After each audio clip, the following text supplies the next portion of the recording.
the English you need to work, communicate, and grow.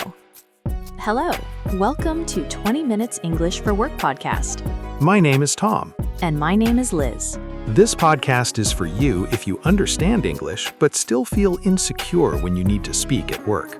Maybe you know what you want to say, but you're afraid of sounding rude, too direct, or unprofessional. Especially when you need to disagree with a colleague, a manager, or a client. In today's episode, you'll practice how to disagree politely at work, using simple, natural, and realistic English. You don't need to understand everything right now. Just relax and follow along. After the dialogue, we'll explain the phrases step by step, talk about vocabulary, and share cultural tips from real workplaces. Subscribe to the channel because here you practice real work situations every day. You're not alone in this journey. And tell us in the comments where you're listening from. We love reading your messages. Take a deep breath, relax, and let's begin. Good morning, Michael. Thanks for taking the time to meet today. I know your calendar is pretty full, so I really appreciate it. Good morning, Sarah. No problem at all. I think this conversation is important, so I'm glad we could schedule it. I'm glad too. And before we start, I just want to say that this is an open conversation. If something I say doesn't make sense, please tell me. Absolutely. And the same goes for me. If I'm not clear, just let me know. Perfect. So I wanted to talk about the timeline for the client report. I reviewed your plan, and I noticed that you suggested delivering the full report by Friday. Yes, that's correct. Based on the information we have right now, I thought Friday would be manageable for the team. I understand your point, and I can see why Friday looks reasonable on paper. However, I have a slightly different view, and I wanted to share it with you. Of course, I'm listening. Please go ahead. My main concern is the quality of the analysis. I feel that if we push everything to be finished by Friday, we might rush some important parts. That makes sense. So you're worried that speed could affect accuracy. Is that what you mean? Yes, exactly. I'm not questioning the team's skills or effort at all.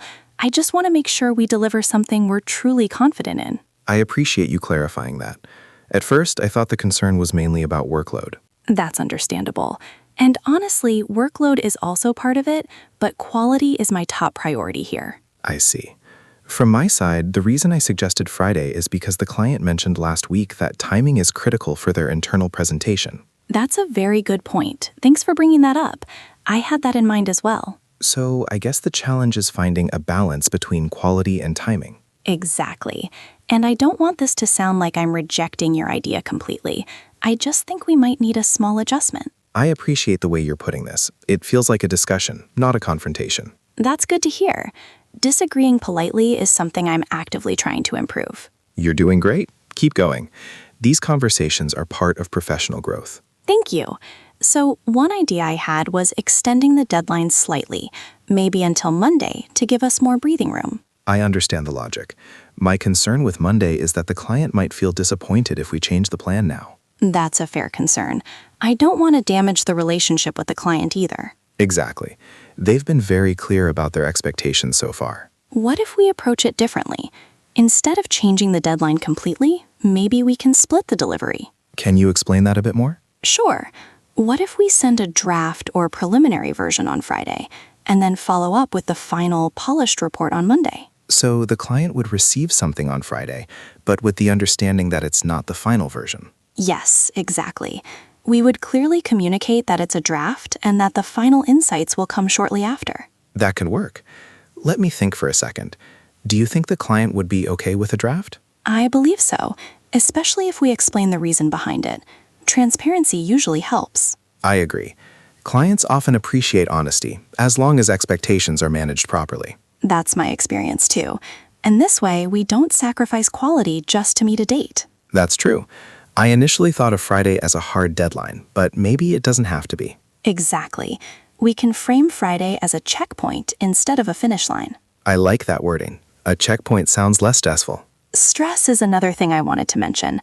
I don't want the team to feel unnecessary pressure. I'm glad you brought that up. I was actually thinking about that as well. Really? Yes.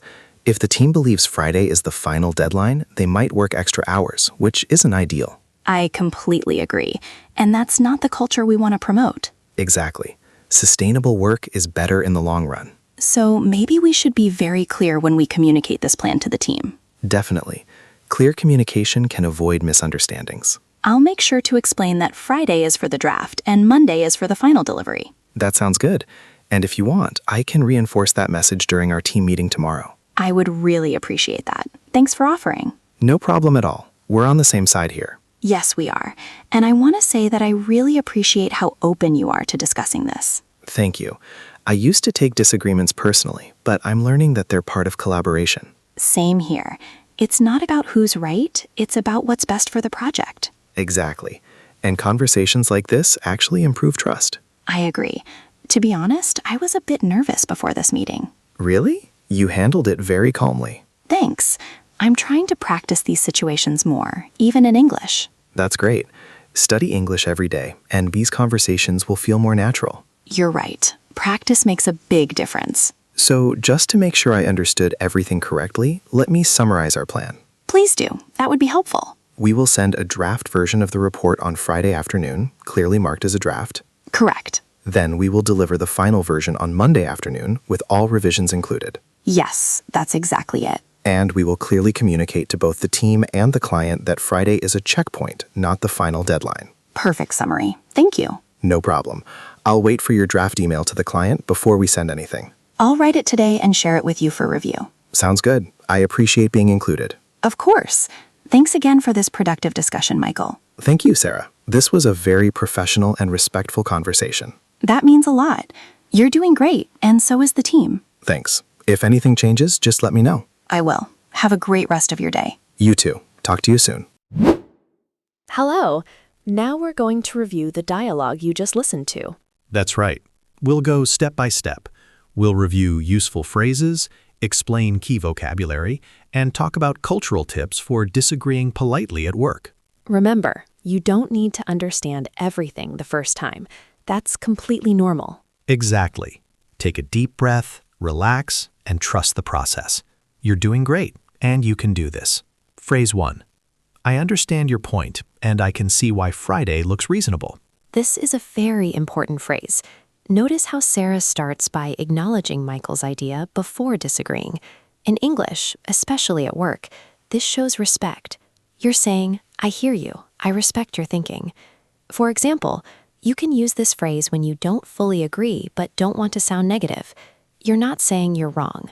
You're saying your idea makes sense. You could also say, I see where you're coming from. I understand your reasoning. This helps keep the conversation calm and professional. Another way to say this is, that makes sense, but I have a slightly different view. This is very common in meetings. Native speakers use this all the time. It's a safe way to disagree without creating tension. Phrase 2. However, I have a slightly different view. The word however is very powerful in polite disagreement. It signals that you're about to share another perspective, not start a conflict. This phrase is perfect for meetings, emails, or one-on-one conversations.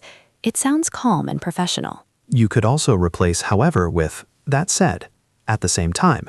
For example, that said, I am a bit concerned about the timeline. These phrases soften the disagreement. Phrase 3. My main concern is the quality of the analysis. This is a great example of focusing on the issue, not the person. Sarah doesn't say you're wrong. She says my concern is quality. This keeps the discussion objective. Exactly. In English-speaking work cultures, people respect when you talk about priorities like quality, deadlines, or impact. You can say, my main concern is the deadline. My concern is how this affects the client. Phrase 4. I'm not questioning the team's effort at all. This phrase is very important emotionally. It reassures the other person. When you disagree, people may feel attacked. This sentence removes that fear. You can also say, this is not about effort. I really appreciate the work everyone is doing. These phrases build trust. Phrase 5. That's a fair point. Short, simple, and very professional. This phrase shows maturity. You're saying, I respect what you just said. Native speakers use this all the time. It helps keep the conversation balanced. Phrase 6. What if we approach it differently? This phrase is excellent when you want to suggest a solution without rejecting the other idea. It invites collaboration. You could also say, what if we try another approach? What if we meet halfway? Phrase 7. Can you explain that a bit more? This is a very useful clarification phrase. It's polite and shows interest. You're not saying you didn't understand. You're asking for more detail. And it's very safe to use, even if your English is not perfect. Now let's slow down a bit and focus on the vocabulary. These are words you will hear again and again in real work situations, especially when you need to disagree politely. Exactly. And remember, you don't need to memorize everything at once. Just listen, understand the idea, and keep going. You're doing great. 1. Deadline. Let's start with deadline. A deadline is the final date or time when something must be finished. In the dialogue, the deadline was Friday. Deadlines are very common in meetings, emails, and project discussions. At work, instead of saying it's late, people usually say, we're close to the deadline. The deadline is approaching. Can we move the deadline? This sounds more professional. And notice something important. People often disagree about deadlines politely. They don't say, this deadline is bad. They say, I'm a bit concerned about the deadline. I'm not sure this deadline is realistic. That's much softer. Antonym, flexible timeline, when dates are not fixed and can change. 2. Draft. A draft is a preliminary or unfinished version of a document. In many companies, drafts are expected. They are not mistakes. They are part of the process. You can say, this is only a draft. Please review the draft and share feedback. This shows openness. And culturally, saying this is a draft reduces pressure. It tells people this doesn't need to be perfect yet. That's very important in English-speaking work cultures. 3. Final version. The final version is the completed and approved document. Once something is the final version, people expect fewer changes. You might hear, we'll send the final version on Monday. Is this the final version? This word is useful when disagreeing politely. It sounds calm and professional. 4. Concern. A concern is something you're worried about. Instead of saying problem, professionals often say concern because it sounds less aggressive. Examples: my main concern is quality. I have a concern about the timeline. This word is perfect for polite disagreement. It shifts the focus to the issue, not the person. 5. Quality. Quality means how good something is. At work, quality is often discussed together with time and cost. You might say, we don't want to sacrifice quality. Quality is our priority. Notice how Sarah used quality to justify disagreement. This is very common and very effective. 6. Checkpoint. A checkpoint is a moment to stop, review progress, and adjust. It's not the end, it's a pause. Examples: Friday is just a checkpoint. Let's treat this as a checkpoint. This word reduces stress and creates collaboration. 7. Transparency. Transparency means being open and honest. At work, transparency builds trust. You might hear, let's be transparent with the client. Transparency is important. When you disagree politely, transparency helps people understand your intention. Antonym, lack of clarity, when information is confusing or hidden. These words are not advanced English, but they are professional English. And if you start using them, people will immediately see you as more confident at work. Now let's spend more time on cultural tips, because language alone is not enough. Exactly. You can use perfect English, but if the tone is wrong, the message may fail. In many English-speaking workplaces, disagreement is expected. Silence can sometimes be interpreted as lack of interest or lack of engagement. That's why people are encouraged to share opinions, even different ones. But the key is how you express them. Instead of saying, I disagree, people soften the message. They say, I see your point, that makes sense, I have a slightly different view. This doesn't mean they agree. It means they respect the other person. Another important cultural point: criticism is usually about the idea, not the person. You don't say, you're wrong. You say, this approach might need adjustment. This keeps relationships healthy. Tone can change everything. A calm tone shows confidence. A sharp tone can sound aggressive, even if the words are polite. Slowing down your speech also helps, especially if English is not your first language. Meetings are not debates to win. They are spaces to align priorities, deadlines, and responsibilities. That's why summarizing at the end is so common. Just to recap, let me summarize our decision. Deadlines matter a lot, but they are often discussed. Disagreeing about deadlines is normal. The key is to explain why: quality, workload, client impact. Direct negative feedback is usually avoided. Instead of this is bad, people say, this could be improved. Let's revisit this. This protects relationships and keeps collaboration strong. Asking questions is seen as professionalism, not weakness. Saying, can you clarify, or did you mean Friday or Monday, shows responsibility. When people see you disagree respectfully, they trust you more. Because they know you care about the work, not just about agreeing. At first, disagreeing in English feels scary. But with practice, it becomes natural. Study English every day. Practice these phrases. You can do this. And remember, you don't need to be perfect.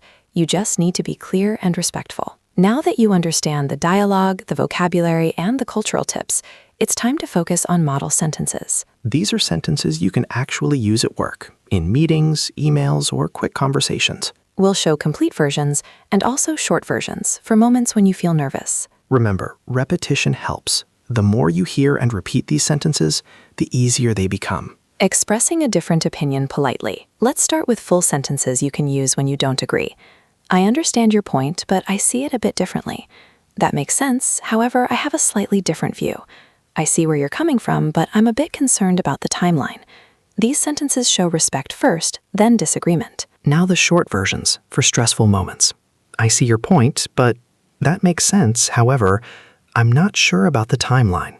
These are simple and safe. Notice how professionals talk about concerns, not people. My main concern is quality. I have a concern about the deadline. I'm a bit worried about workload. Short versions. My concern is quality. I'm worried about timing. This might affect quality. Instead of rejecting an idea, suggest another option. What if we approach this differently? What if we split the delivery? Could we consider another option? Short versions. What if we try another way? Could we adjust this? Another option could be... Asking questions is very professional. Can you explain that a bit more? Did you mean Friday or Monday? Just to clarify, this is a draft, right? Short versions. Can you clarify? Friday or Monday? Just to confirm. These sentences show you're open to discussion. That could work. I'm open to that idea. Let me think about this. Short versions. That works. I'm open to it. Let me think. Summarizing is extremely important at work. Let me summarize to make sure we're aligned. So the plan is to send the draft on Friday and the final version on Monday. Short versions. Just to recap. So the plan is... Now, if you listen to the dialogue again, these sentences will sound much clearer. Exactly. Go back, listen again, and notice how natural they feel now. Before we finish, let's quickly recap what you learned today. Tom, you practiced how to disagree politely at work without sounding rude or insecure. You learned how to express concerns, suggest alternatives, ask for clarification, and summarize decisions. These are skills you can use tomorrow at your job. Now we'd love to hear from you. Have you ever felt uncomfortable disagreeing at work? What situations are hardest for you? Meetings, emails, or calls?